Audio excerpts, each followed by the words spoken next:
नमस्कार, मैं वैद्य स्वप्निल भानुशाली और आज हम बात करेंगे पैरालिसिस या पक्षाघात के बारे में। पैरालिसिस को यूजुअली हेमिप्लीजिया कहते हैं और आयुर्वेद में इसको पक्षाघात कहते हैं। यानी कि शरीर के किसी भी एक अंग का, या चाहे हाथ हो या चाहे पैर हो, उसका सुन्न पड़ जाना या उसमें जान न रहना, ताकत न हो जाना, लूला पड़ जाना जिसको कहते हैं, उसको पैरालिसिस कहते हैं।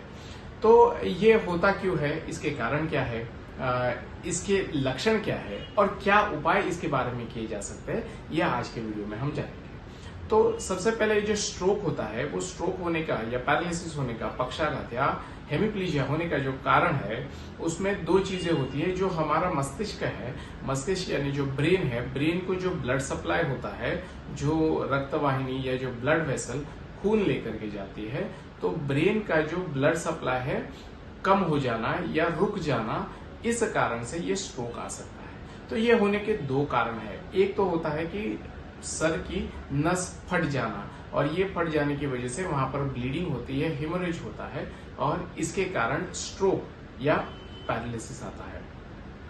दूसरा कारण यह है, जैसे हार्ट में ब्लॉकेजेस आते हैं, हार्ट अटैक आता है, उसी तरह ब्रेन की जो मस्तिष्क की जो रक्तवाहिनी है, ब्लड वेसल्स है, इसमें कुछ ब्लॉकेज आ जाने की वजह से वहां पर ब्लड सप्लाई नहीं होता है और स्ट्रोक आता है। तो ये मुख्यतः दो कारण देखने मिले हैं। और ये दो कारणों में अगर देखते हैं तो जो ब्रेन की नस जो फटने का एकमेव मात्र कारण है, वो है blood pressure, high blood pressure. इसीलिए हमको ब्लड प्रेशर कंट्रोल में रखना बहुत जरूरी है। कई पेशेंट कहते हैं, जिनका ब्लड प्रेशर हाई होता है, वो कहते हैं कि हमको कोई तकलीफ नहीं महसूस होती है।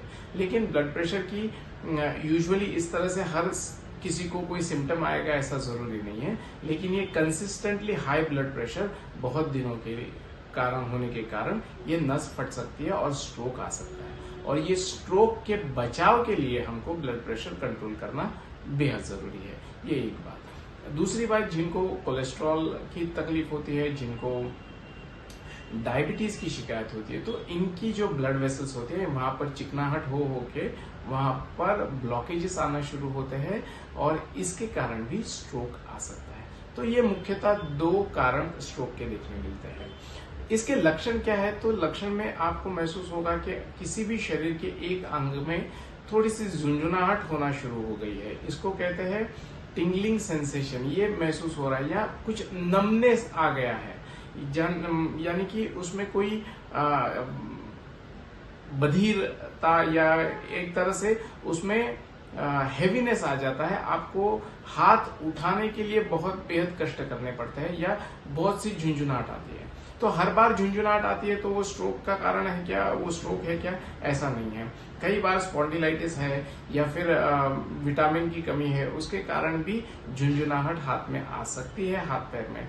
लेकिन उसके साथ साथ में वो हाथ या पाँव उठाने में असमर्थ होना या उसमें भारीपन महसूस होना, ये इसका लक्षण है। कईयों की आंख या तो बंद हो जाती है या खुली रह जाती है।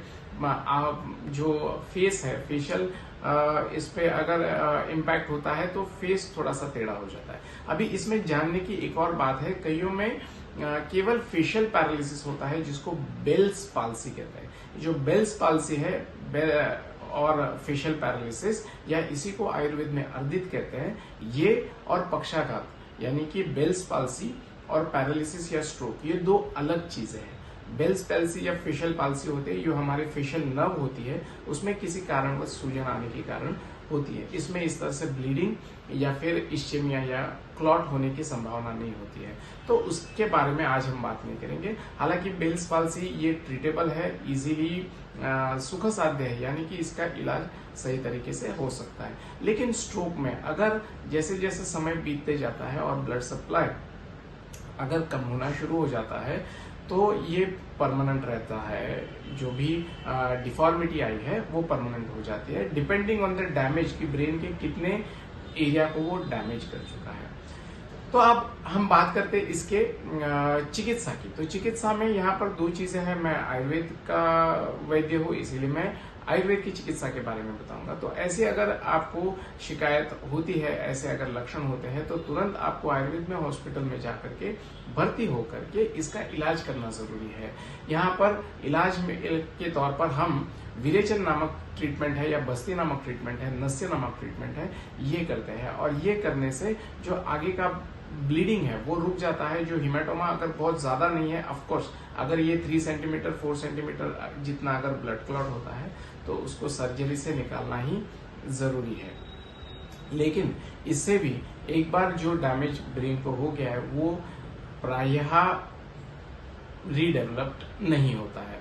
तो इस तरह से अगर आप फटाफट बस्ती की चिकित्सा है या विरेचन की चिकित्सा है, नस्य चिकित्सा है, ये अगर आप करते हैं तो इसके आउटकम्स काफी अच्छे रहते हैं, रिकवरी अच्छी रहती है। उसके साथ साथ फिर कईयों में ये स्ट्रोक आ जाता है और बहुत समय बीत जाता है। बहुत समय बीतने के बाद में जो मसल्स है, ये मसल्स में वीकनेसेस आना शुरू होता है। तो इस वक्त हम मसल्स के लिए, मसल्स की स्ट्रेंथ मेंटेन करने के लिए, हालांकि कुछ ना कुछ डिफॉर्मिटी फिर भी रह ही जाती है, तो इसमें स्नेहन स्वेदन, पिंड स्वेद जैसे ट्रीटमेंट है, विद्ध कर्म, अग्निकर्म जैसे ट्रीटमेंट है, ये की जाती है ताकि जो पेशेंट है वो आत्मनिर्भर बन सके, अपने काम खुद कर सके, अपना चलना है विदाउट सपोर्ट या कुछ स्टिक के सपोर्ट से जो भी दैनंदिन की उसकी गतिविधियां है वो स्वयं कर सके।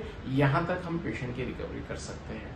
हालांकि कुछ अमाउंट, कुछ परसेंटेज की डिफॉर्मिटी पूरी तरह से ठीक नहीं हो सकती है। तो मैं आशा करता हूँ आज की इस वीडियो में मैंने आपको जो जानकारी दी वो आपके लिए या आपके परिवारजनों के लिए, आपके मित्रों के लिए ये सहायकभूत होगी। और जो भी आपके परिवार में है जो ब्लड प्रेशर को ध्यान नहीं देते हैं, ब्लड प्रेशर का ध्यान नहीं देते हैं, तो उन सभी से आप निवेदन कीजिए, उनको विनती कीजिए कि आपका ब्लड